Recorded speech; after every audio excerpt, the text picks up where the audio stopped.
Today we're coming to you from a Southern California desert to take a look at the new 2024 Subaru Crosstrek.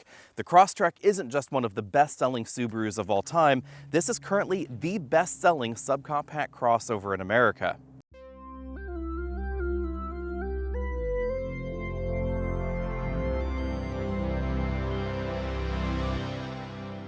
I think it's easy to see why the Crosstrek has been such a success. It follows the same formula that made the Outback successful. Subaru took one of their compact vehicles, they gave it extra ground clearance, more rugged appearance, and more rugged capability, and hey presto, we have the best-selling subcompact crossover in the US.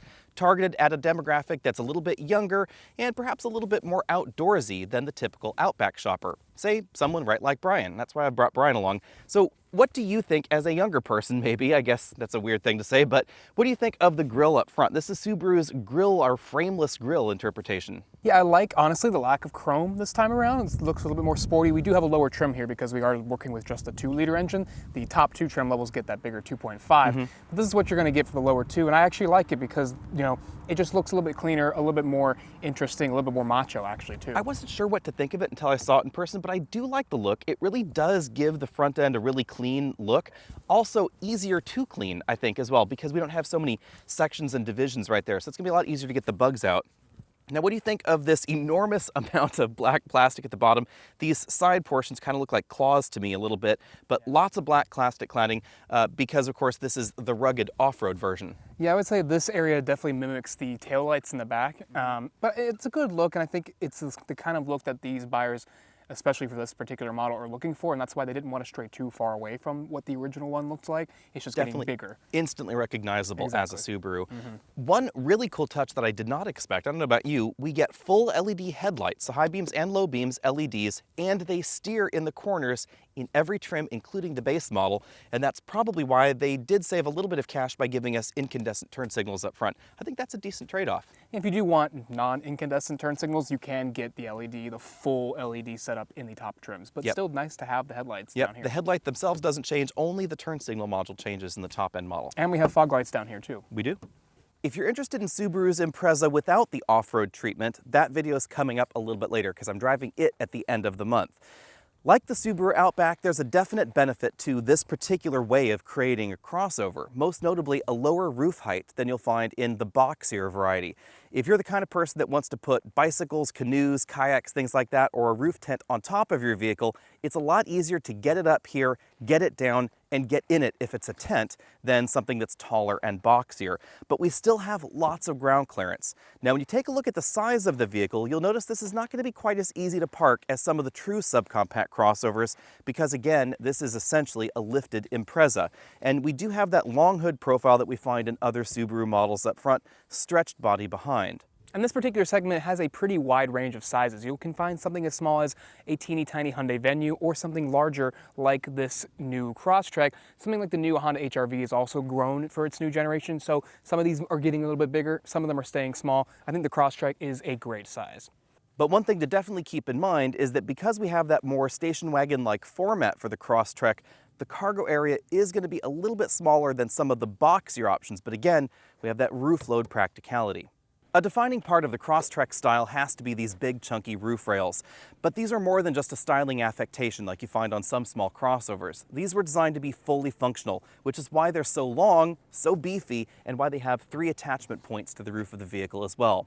These are suitable for a just under 200-pound cargo box to be on top or a 700-pound roof tent. So a roof tent with enough room for 2 adults, some small children, and perhaps your Labrador. Because if you don't already have a Labrador when you go buy a Crosstrek, you have to prove that you have an order on a Labrador already, or you just can't get this. You'll have to get an Impreza. The 8.7 inches of ground clearance the Crosstrek has here is class leading, and if you want more, you're probably gonna have to go up to a larger vehicle like a Grand Cherokee. But that ground clearance doesn't just help with off-roading, which Subaru says 1 in 4 Crosstrek drivers actually do, but it's also helpful in wintry weather conditions and things like that. Oddly enough, what looks like a little rock just behind this front tire is a good example of the usefulness of the Crosstrek's ground clearance. This particular rock is maybe only about 5 inches high, but if you were in a vehicle with much less ground clearance, as the suspension went over it, the vehicle will actually go further down than that 8.7 inches, possibly impacting the rock. Out back here on the hatch, Subaru has changed. Hang on, it's Crosstrek on the hatch. Thank you. Glad I could help. As you can see, they've kept the lobster claw design to the taillights. These are partial LEDs. Only the actual brake lights are LEDs. The rest are incandescent, but that is a still sharp look to me. And we still have a rear wiper, a tiny little rear spoiler, and then a faux diffuser down the bottom that continues the body cladding look from the front and sides. The Crosstrek has been such a success for Subaru that it's now going to be built in two different factories, one in Japan and one in the United States. The Japanese factory is going to be making the base model and the premium trim. Both of those get this engine. It's a 2-liter 4-cylinder naturally aspirated boxer. It produces 152 horsepower and 145 pound-feet of torque. A big change for this generation is that there's no manual transmission on offer. All models are going to get a CVT, and all models will get 29 miles per gallon combined. All-wheel drive is, of course, standard, just as in every Subaru except for the BRZ. If you want more go with your show in the Crosstrek, you're going to want to step up to the Sport or limited trims. Those are going to get you access to the American-built 2.5-liter boxer 4-cylinder, and that's going to put out 182 horsepower, 178 pound-feet of torque, and as Alex already said, the same combined fuel economy rating as the smaller 2-liter. Since a lot of folks ask about boxer engines and Subaru's drivetrain layout, let me talk a little bit about that at the moment. Rather than having an inline engine where it looks kind of like Coke cans all in a little row, Subaru uses boxer engines where there are 2 cylinders on that side, 2 cylinders on this side, and they're kind of fighting each other out with the crankshaft in the middle. That results in a lower center of gravity versus the average vehicle with this kind of ride height, but it does result in the engine being pushed a little bit further forward. In terms of the design of this all-wheel drive system and its general drivetrain layout, it's actually a lot closer to what we see in classic Audi Quattro designs, like an A4 or an A5, than the average all-wheel drive or rear-wheel drive vehicle. But it is a longitudinal engine with a longitudinal transmission behind. Now for this generation of Subaru's all-wheel drive system to help improve fuel economy, it's going to try and send the majority of the power to the front wheels most of the time, but it will send a decent amount of power to the rear whenever needed. This video is brought to you by Carmigo. Carmigo is the easier way to sell your car. You can list it in minutes by taking just 13 pictures on your smartphone, and then within one day, dealerships around the country are vying for your business and bidding on the car that you want to sell. The process is quick and easy. After answering a few questions, Carmigo's software guides you through taking pictures of your car, even giving you an outline of exactly the kind of shot that Carmigo's looking for. After setting a minimum price, you just sit back and wait for the offers to roll in. They'll even pick it up for you. If you're interested in giving Carmigo a try for yourself, use the link at the bottom of your screen. They'll give you $50 off the seller fee. After driving this Crosstrek for a day, I found the front seats to be fairly comfortable, but the cushioning is a little bit firmer than some folks might like. So if you really want to sink into a seat, you might want to look somewhere else, but I found these seats to be quite supportive. The driver's seat does have two-way adjustable lumbar, and it gets pretty aggressive. We have a manual tilt telescopic steering column with a moderate range of motion. You will find a little bit more tilt in some of the competition, but finding a good driving position is pretty easy. And speaking of the driving position, it is going to be more sedan or hatch-like than the average crossover in this segment. Some folks might like that, and some folks might not. You'll notice that my legs are definitely stretched out a little bit more in front of me. It's a little bit more of a reclined sitting position, but I still have plenty of headroom. Even in this model with the power moonroof, I have about 2 inches of headroom left. My seat is not quite on the ground. Now, even though the seating position is fairly relaxed, thanks to the relatively high ride height of the Crosstrek, getting in and out is still going to be pretty easy for people with mobility issues. But keep in mind that the door opening is not going to be quite as tall or quite as square as some. Jumping into the back seat, we find plenty of legroom, 79.4 inches of combined legroom. That puts this just a hair behind the previous generation Crosstrek. In terms of dimensions, this is very, very close to the outgoing model. Logical because that was so popular. Now, moving to the middle, we definitely have a slightly more aggressive hump in the middle than we find in some of the competition, just due, I think, to the design of the all-wheel drive system in here. Plenty of headroom, even in the middle seat. My hair is just barely brushing the ceiling, but it's not touching the ceiling. And scooting all the way over to the right side, this seat's all the way back in its tracks. I still have about an inch left. If you're looking for a bit more legroom, you will find more in the Trailblazer and in the Compass, but this is solidly above something like the Corolla Cross or the smaller entries in this segment like the Venue. But again, the shape of the vehicle is a little bit different back here as well. You'll really notice that when I fold the seats down. This folds flat with the cargo area in the rear, but the seat bottom cushion does not move. It stays exactly in place. And if I put my head back here to the headrest, the roof starts curving just a little bit towards the rear, but that upright portion helps out, and I still have about an inch of headroom left. The other thing you'll notice back here is the width of the rear bench, and that's thanks to the Crosstrek being based on a compact platform, not a dedicated subcompact platform as most of the competition is. The interior is wider in the rear and in the front, giving this a more spacious feel and giving you more room if you want to mix adults and child seats, or say you just needed to install 3 child seats across the rear. It's going to be a lot easier in this than in the vast majority of the subcompact competition. There is one area where the Crosstrek falls below a number of key competitors, and that's the cargo area in the back. It's simply due to the size and the shape of the Crosstrek, with the lower roofline and the more Subaru Outback-like proportions. Back here we find just under 20 cubic feet of storage space. You will find a larger cargo area in some, but there's still more than enough room to line up 22-inch roller bags like that across the rear. Obviously enough room for things like pet kennels, things like that back here as well. One weird twist with the cargo area in the back that we've seen before is that the shoulder belt for the rear passenger center seat comes out of the side back here. And that is going to be a problem if you do plan on loading this up, because obviously this shoulder belt is going to be bopped by bags in the back. If you're wondering why Subaru did this, the most likely reason is simply cost. This model has a pretty cool Crosstrek slush tray in the rear, and if I lift up the floor, we do have a spare tire, something that we don't find in all the competition. Logically, when you take a look at this cargo area versus a competitor that doesn't have a spare, keep in mind where some of that extra cargo room came from. In addition to lots of cargo tie-downs, we also have cup holders integrated into the floor of the rear cargo area. Although oddly enough, we don't find a 12-volt power outlet back here. As you'd expect, the interior design is very much like the rest of the Subaru lineup in the US. This has the tri-module camera setup up front. That's a bit of a change for eyesight. So these two are providing the same stereo imaging that we saw in the system before, whereas this one provides a much wider angle of view, but the module behind the rearview mirror has definitely grown a little bit. Up here we have the controls for the optional power moonroof. It's a pretty typically sized moonroof.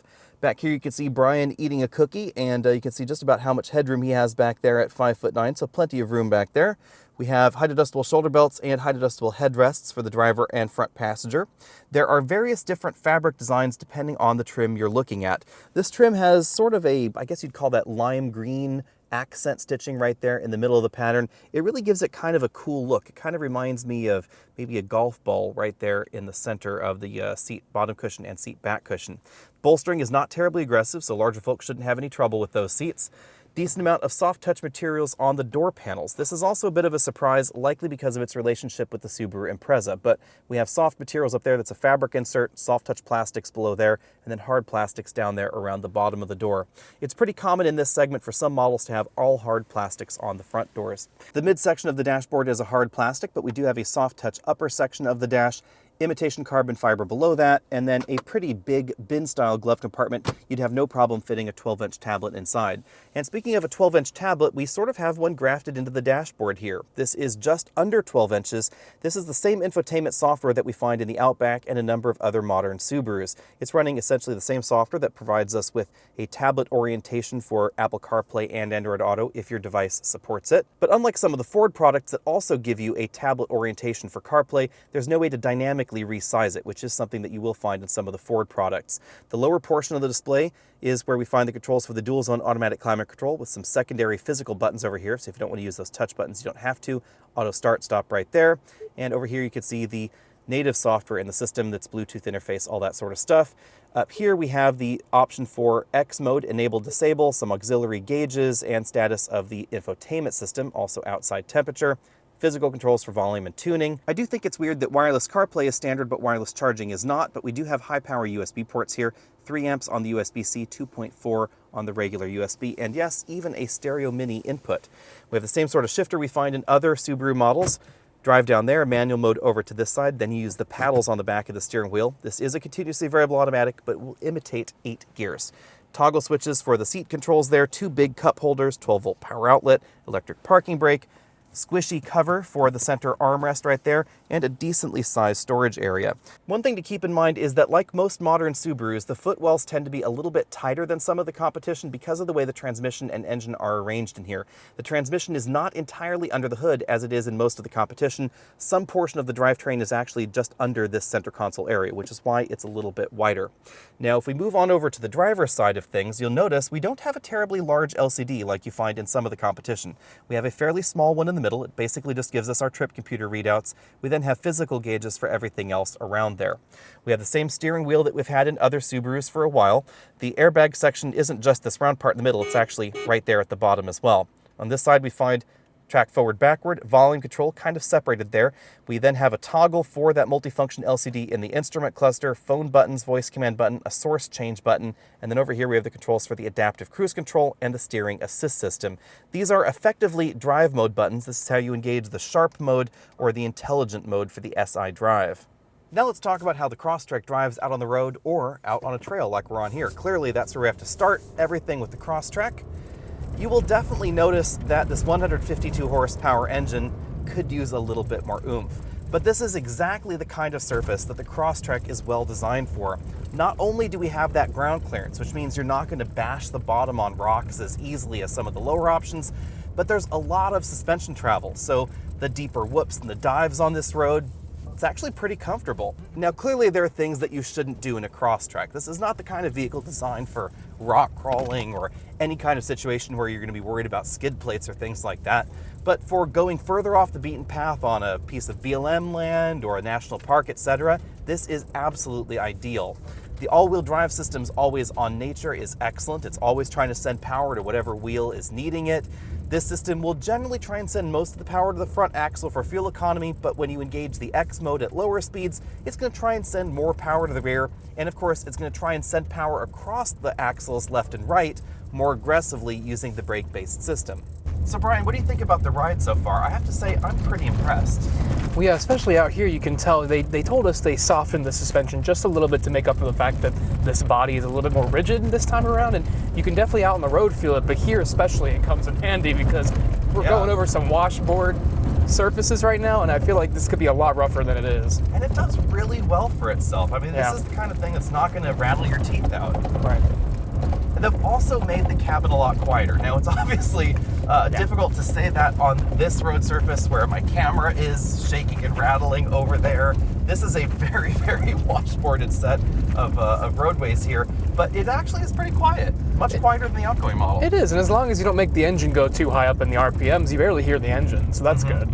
And that was one concern that a number of people on Facebook asked about. If you haven't found us on Facebook, be sure to do that because you can ask questions more in real time than you can in videos like this. But a lot of folks were asking about cabin noise versus the outgoing model and engine noise as well.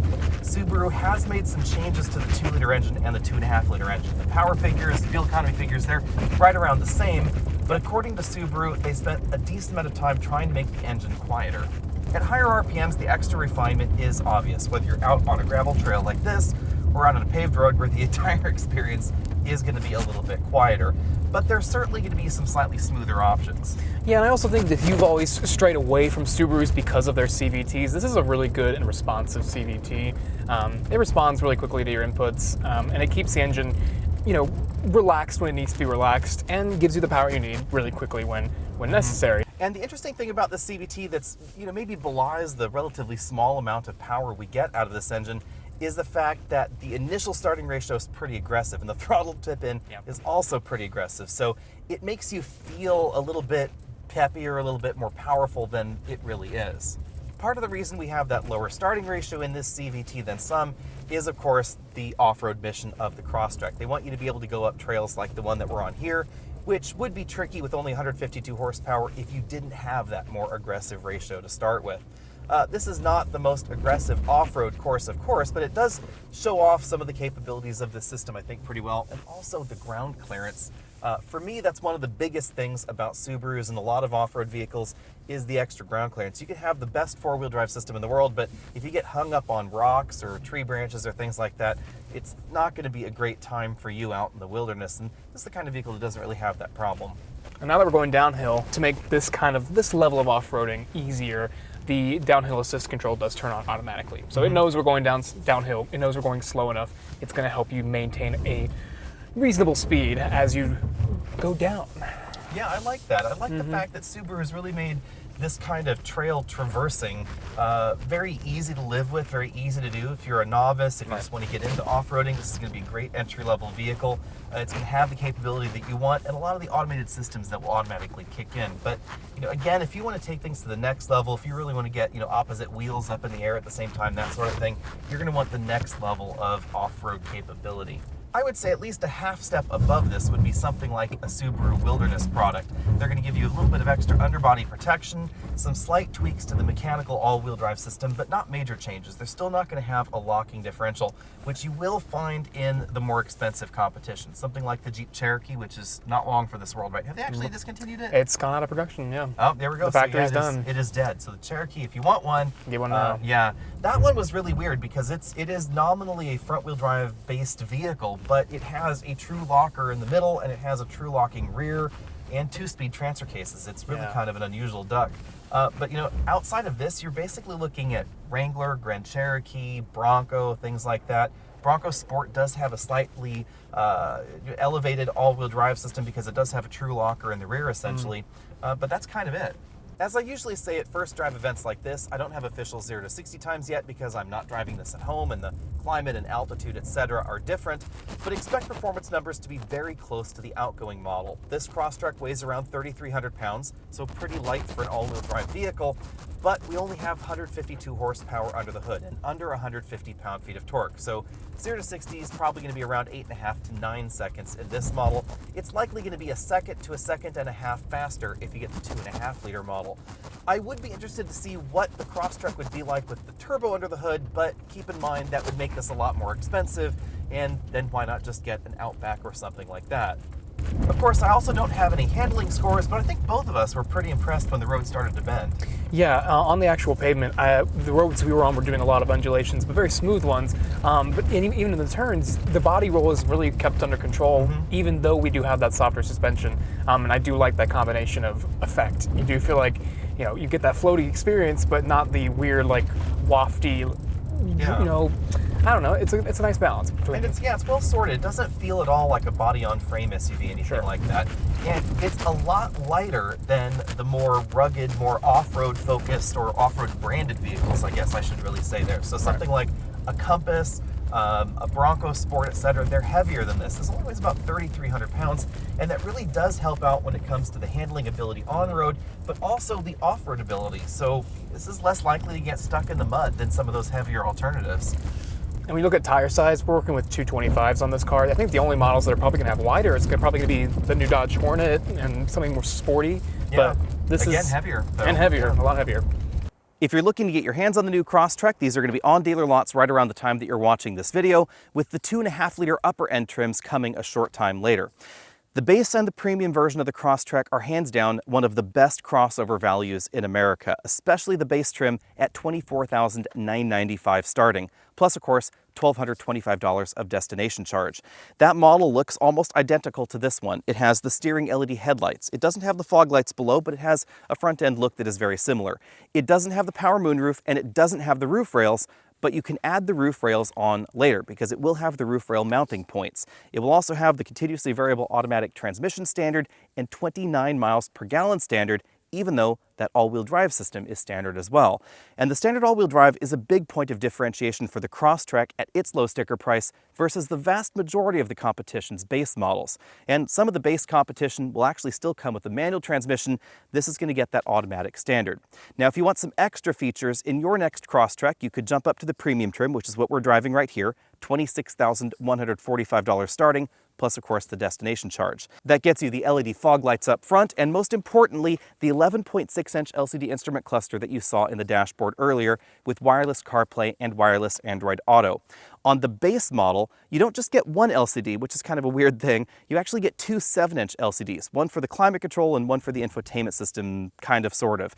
They're in the dashboard in the same place as the 11.6-inch screen, and why Subaru makes two different units for such a low volume vehicle, which would be that base model, I don't really know, but that's just how it works out. If you want the 11.6, you have to step up to the premium, but it's not a really big price tag jump. You'll also have to step up into the premium if you want the optional power moonroof, blind spot monitoring, and the evasive steering assist program. That's a $2,245 package. I would probably check that package because I like blind spot warning, and the evasive steering assist system will try and steer you out of your lane a little bit if it detects that you're going to hit something, and that's the best way to avoid the collision. It will then try and steer you right back into the lane. If you're interested in the 2.5 liter engine under the hood, and by the numbers about half of you probably are, you're going to have to wait a little bit later, closer to the summer of 2023, and you're going to have to be willing to pay a bit more, $28,995 starting for the sport trim.